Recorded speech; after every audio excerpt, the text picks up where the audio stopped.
Never let it go. Move this out from the music, the moment you own it, you better never let it go. You only get one shot, do not miss a chance to blow.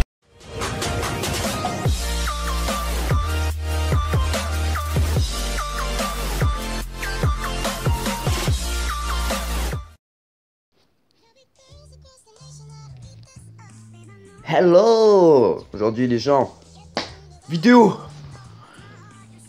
C'est normal, on est sur YouTube aussi. Ah oui, j'avais oublié. C'est longtemps, hein. J'attendais ma voix et tout. Bref, on se retrouve pour un top 10 des lieux, enfin des parcs toujours. À préciser des parcs d'attractions abandonnés. C'est parti. Numéro 1, Daddy Park, Belgique, 1950-2002. Le parc Daddy Park était l'un des plus vieux parcs d'attractions belges. Inauguré en 1950, il est aujourd'hui presque entièrement démoli. Depuis juin 2013, il ne reste quasi plus rien là-bas. Excepté quelques grandes structures et un immense terrain vague, ce qui donne à l'endroit une atmosphère fantomatique, ultra flippant en gros. A l'époque de l'ouverture dans les années 50, le village du Dandysel et son Dandy Park, de ces noms, a attiré beaucoup de touristes jusqu'en 2000 lorsqu'un petit garçon vraiment gentil en plus se fit arracher le bras dans une attraction. Pauvre gosse. Les gens ferment enfin se mirent à détester le lieu en gros, hein, j'allais dire fermé, mais non. Ils détestent le lieu, puis en 2002, pour cause de rénovation, ils n'ont jamais rouvert. Ouais. Je vous montre quelques images. Ouais. C'est glauque.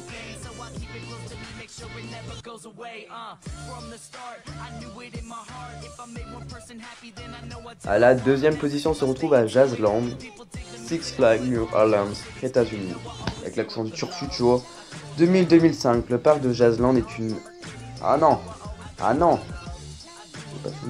Le parc de Jazzland en Nouvelle-Orléans fut inauguré en 2000, et c'est en 2005 que les opérateurs y planifient l'ouverture d'un parc aquatique. L'histoire leur en donne un, mais un peu plus aquatique que prévu. Clairement trop même, le parc fut ravagé par les inondations de l'ouragan Katrina. C'est un ouragan, voilà. Ce qui le rend aujourd'hui tristement bien plus célèbre qu'il ne l'était à l'époque. Bah, faut réfléchir. Tu fais un parc aquatique.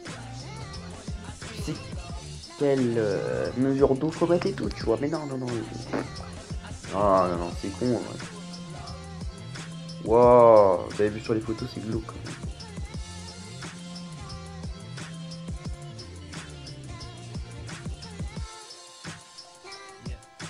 À la troisième position, on se trouve à Okpoland, en Corée du Sud.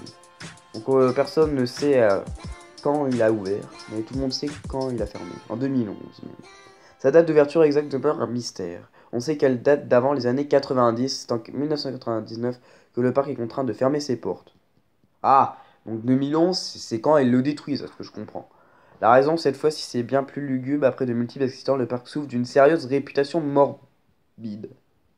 Ah ouais, faut pas les choses à moitié, hein. Le dernier accident causera sa perte. Le propriétaire du parc préférence s'enfuir. Ouais. Vous voyez les tickets à quoi ça ressemblait là-bas. Wow. Show the night.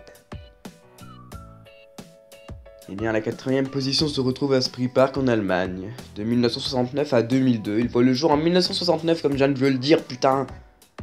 À Plantenwald, un district de Berlin, au temps de la RDA. Le parc attire jusqu'à 1,7 million de visiteurs par an. Ah ouais, c'est pas trop mal quand même. Après la réunification, il demeure le seul parc d'attractions de Berlin. Dans les années 90, le parc est rénové et acquis plein de nouvelles attractions, mais ferme en 2002 avec 11 millions d'euros de dettes. Ah ouais, 11 millions de... Oh ouais, chaud. Devenu aujourd'hui un décor idéal de films comme Nous sommes la nuit en 2010 et Anna en 2011.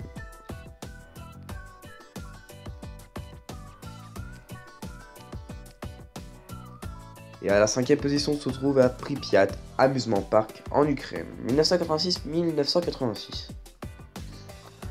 Ouais, pourquoi pas, hein. Mais voilà, pour ceux qui connaissent, savent quelle raison, voilà.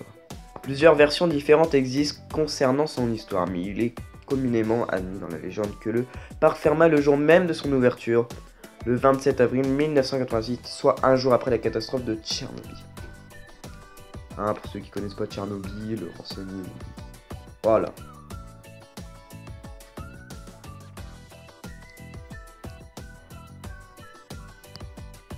se retrouve à la 6e position à Guild Kingdom au Japon.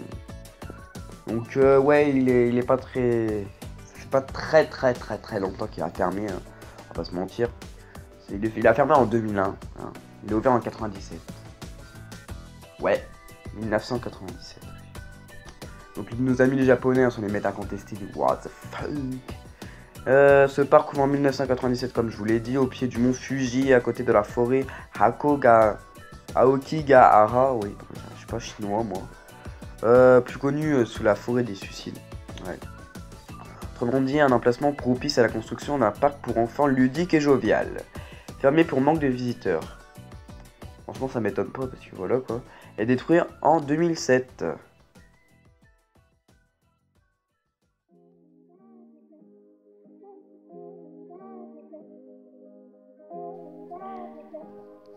Et à la 7e position, on se retrouve à Kanakaunuma, Greenland Park au Japon, encore une fois. Et oui, 1973-1999. Dans la préfecture de Miyagi, non loin de Fukushima. Fukushima, qui ne connaît pas Fukushima, hein. La seule info connue sur ce parc, c'est qu'il ouvrait ses portes en 1973 pour les fermer 2 ans plus tard. Officiellement, les entrées au parc n'étaient pas suffisantes, mais les habitants expliquent que la véritable raison serait le nombre de décès importants sur les manèges. Ouais, mais il faut vérifier les manèges aussi, faut m'appeler pour ton Exar là. Tant bien que mal, le parc réouvre en 1986 pour définitivement finir abandonné en 1999. C'est très bien. Ouais, c'est vrai que c'était pas très bien. En fait, on se rend pas compte. Voilà. Et à la 8e position, on se retrouve à Nara Dreamland au Japon. 1961-2006. Ouais, je dis les dates comme c'est les gentils. Leur date de naissance et tout. De décès. Ouvert en 1961, en réponse à l'ouverture du parc Disneyland en Californie, l'architecture du parc était presque identique à celle de Disney. Pas de personnalité.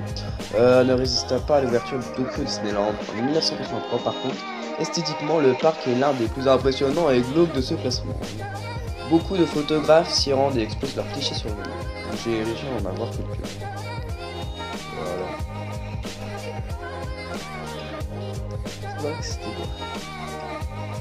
Et à la 9e position, on se retrouve à Miracle Strip, États-Unis. Le Miracle Strip Amusement Park en français était un parc très populaire construit en 1963 à Panama City Beach en Floride. Construit face à la mer, comme dirait Calogero. J'arrête de lire leur blague. Il a connu un succès immense et demeure l'un des endroits mythiques de la région, en partie grâce au fameux Starlight. Attraction phare du parc est toute une génération de Spring Breakers et vacanciers. Le parc ferme en 2004. Aujourd'hui à sa place, on trouve un grand centre commercial. Ouais. D'accord. Ouais. Oh, ouais, je vous l'avoue, hein, sur mes images, elle était moche. Et à la 10e position, on retrouve le parc au nom inconnu en Chine. Cette photo est probablement l'une des seules connues de ce mystérieux parc oublié perdu dans une province du Bel en Chine. Ah non, du Bel, excusez-moi. Excuse me, bitch. Ouais. Oh, l'environnement était pas trop mal. Donc voilà, c'est déjà la fin de ce top 10. N'hésite pas à partager, liker, abonne-toi si ça te plaît. Et un de mes autres vidéos. Voilà, au pied d'eau, des trucs comme ça. J'espère que la vidéo sera postée sur la King Glitcher. Voilà.